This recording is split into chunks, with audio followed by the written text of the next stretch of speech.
Hello, skiers and riders. It is Herb Stevens, a skiing weatherman for snowcountry.com. It is Tuesday evening, the 17th of February, and this report of the weather conditions that I expect to impact ski conditions and riding conditions over the next 2 to 3 weeks is brought to you by the nice folks at UVEX. And the headlines today it's really a series of questions. First of all, is the Northeast, where snow has been falling in biblical proportions in parts of Massachusetts and the coast of Maine especially, is it ready to share the wealth with the rest of the East and the Midwest? Are there any other big ones lurking out there, meaning coastal storms that could bring snow over a wide swath of the Appalachians, maybe from North Carolina all the way to New England?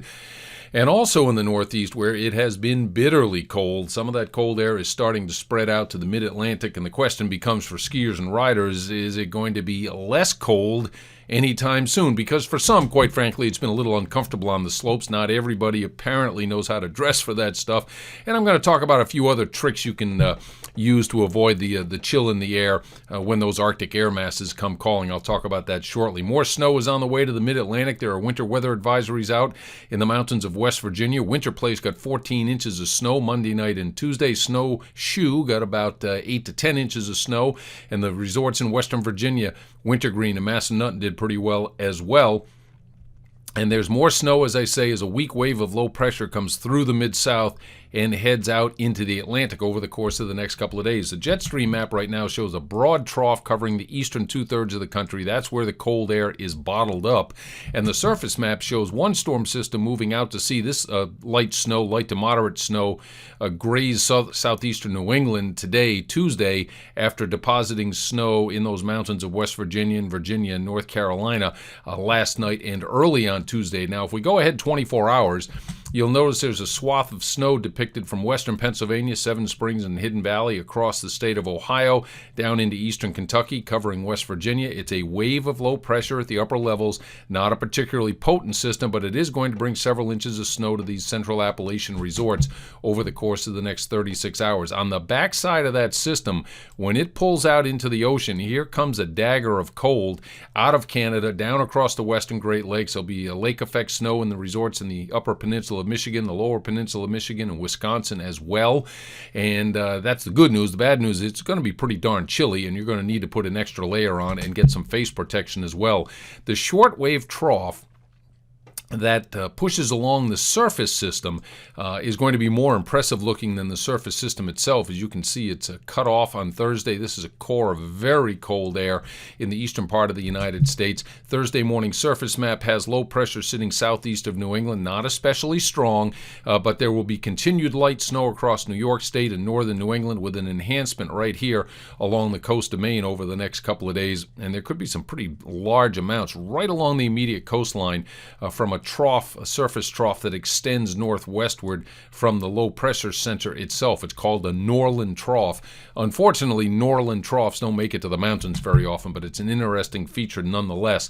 Thursday morning, there are those cold temperatures I talked about as the 5,000 foot level temperatures way below zero, 25, 30 below Celsius.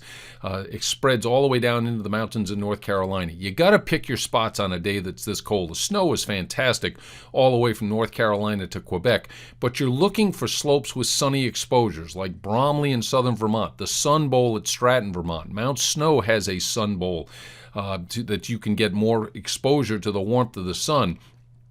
Cranmore in New Hampshire faces west. That's a good choice. Sunapee has an east-facing sun bowl with a brand new quad chairlift that's more comfortable than those north-facing slopes. And another trick you might use when it gets windy and cold, get into the glades. Jay Peak and my personal favorite, Mount Sutton, just over the border in Quebec.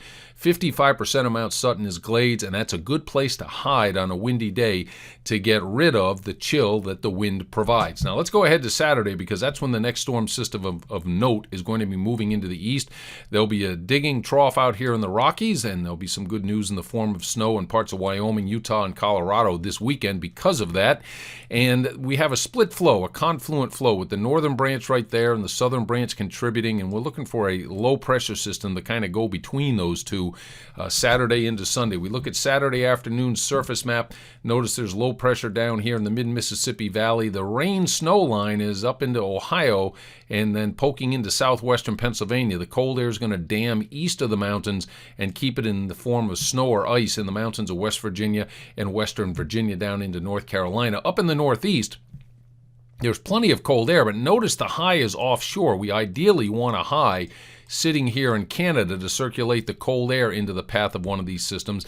And this system's going to have a little more juice than some of the ones that have been diving down out of the plains of Canada. There's going to be a little influx of Gulf moisture. So this storm's going to take a track about like that, and it may actually come all the way up to the New England coastline. We look at Sunday morning's jet stream. It looks a little more impressive at the jet stream level, but it's not going to be a deep upper trough that will be propelling this system. Nevertheless, with cold air at the surface over the northeast and some moisture and mild air coming in aloft, there'll be a broad area of what we call overrunning, and that's going to produce the snow, and some pretty good snows from Pennsylvania northeastward through New York and much of New England the second half of this weekend. Notice the 32-degree line at 5,000 feet, which often delineates snow from other forms of precipitation, will cut across southern New England and across the Poconos on Sunday morning, with the low taking a track about like that, maybe a little bit south of that as it stays south of the glacier over New England. There'll be a mix between rain and snow along that line, and that line's going to cut into southern New England, cut into metro New York,